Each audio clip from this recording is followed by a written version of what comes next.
Bonjour à tous, donc dans cette vidéo nous allons parler de la syntaxe du CSS et nous allons voir où écrire notre CSS dans nos différents fichiers.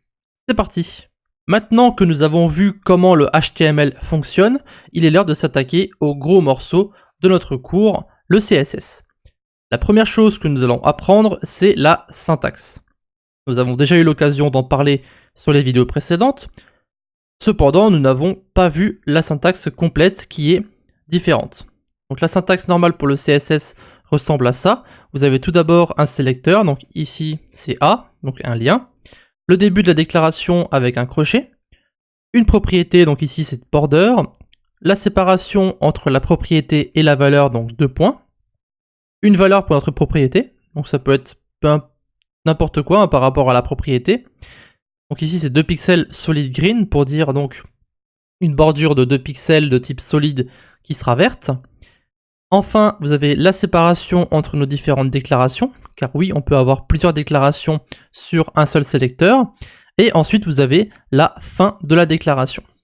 Donc c'est comme ça que la syntaxe est écrite. Maintenant, évidemment, ça dépend de l'endroit où est écrit le CSS, et c'est ce que nous allons voir dans un instant. Donc, il existe 3 façons d'écrire notre CSS. 2 dans le fichier HTML et 1 sur un fichier à part. La première façon de faire, nous l'avons déjà rencontré dans les vidéos précédentes. Donc pour cela, il suffit simplement de mettre un attribut style sur la balise qu'on veut changer. Donc on va commencer par ça. On va mettre un nouveau lien. Donc on va mettre href d'abord. Ensuite on va fermer le lien.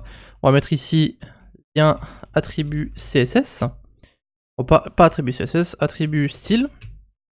On va mettre donc l'attribut style, donc style égale border 2 pixels solid green.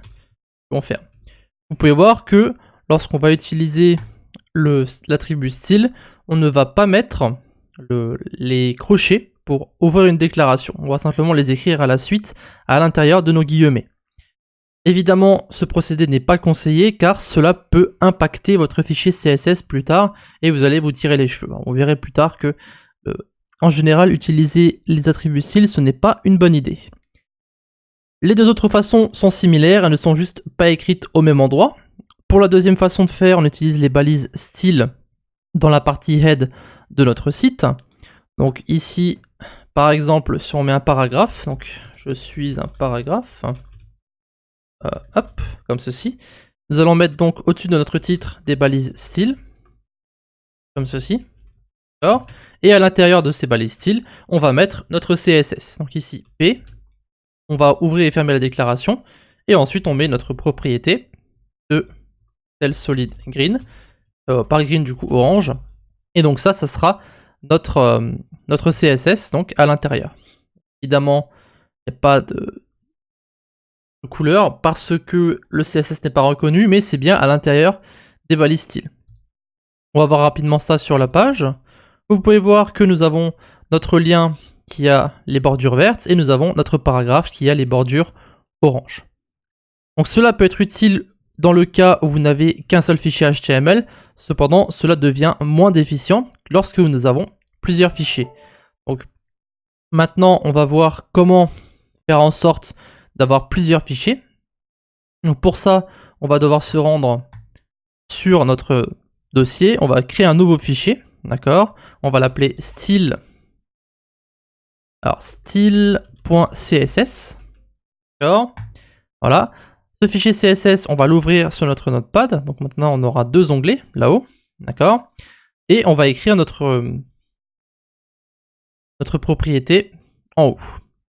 Notre déclaration en haut, pardon. Pareil, hop, on va mettre A en ouvre et ensuite on met border 2 pixels solid purple, par exemple. Donc, qu'est-ce qu'on pourrait mettre on va mettre A, vous allez voir que ça va pas changer grand chose. Attendez, je vais mettre autre chose. Qu'est-ce qu'on pourrait utiliser comme balise? On a A et P. On pourrait mettre éventuellement une liste.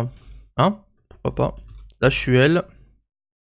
LI, slash LI. Je suis une liste. Et ici, on va viser donc notre élément LI. Voilà. On reste sur notre page. Ça ne fonctionne pas. Et c'est normal parce que en fait nos deux fichiers ne sont pas connectés. D'accord? Donc je voulais vous montrer comment ça fonctionne. Maintenant, on va devoir ajouter la balise qui va en fait connecter nos deux fichiers. C'est une balise solitaire qui s'appelle link, comme ceci. Et nous devons mettre deux attributs. Donc nous avons d'abord l'attribut rel, qui veut dire en fait relation. Ça va en fait être la relation avec le fichier HTML, donc ça va être un style sheet, feuille de style, le CSS, et ensuite l'endroit où se trouve le fichier CSS. Donc ici, il se trouve au même endroit que le fichier HTML, et il se nomme style.css. D'accord? Donc il faudra toujours mettre cette balise link pour lier notre fichier HTML et notre fichier CSS. Maintenant, si on rafraîchit, vous pouvez voir que maintenant notre liste a bien les bordures violettes comme il devrait l'avoir. Parfait. Donc, pour le reste du cours, nous utiliserons uniquement la troisième façon de faire, parce que c'est la façon la plus utilisée de nos jours, et c'est la plus recommandée évidemment si vous avez plusieurs fichiers HTML. Alors avant de terminer notre vidéo, nous allons voir rapidement ce que nous avons vu dans cette vidéo tout simplement. Donc on a vu la syntaxe du CSS, nous avons vu comment utiliser cette fameuse syntaxe. Donc on doit d'abord mettre un sélecteur, puis ouvrir nos déclarations, une propriété, une valeur, et ensuite on ferme le tout simplement. Donc on utilisera tout le temps cette syntaxe pour le reste du cours, donc essayez de la graver dans votre tête si vous continuez le développement web. Aussi, on a vu où il était possible d'écrire notre CSS, donc on peut l'écrire de trois façons différentes, donc deux dans le HTML, une directement avec l'attribut style, une autre avec les balises style dans le head, et enfin la bonne façon de faire dans le fichier CSS à part avec la balise link.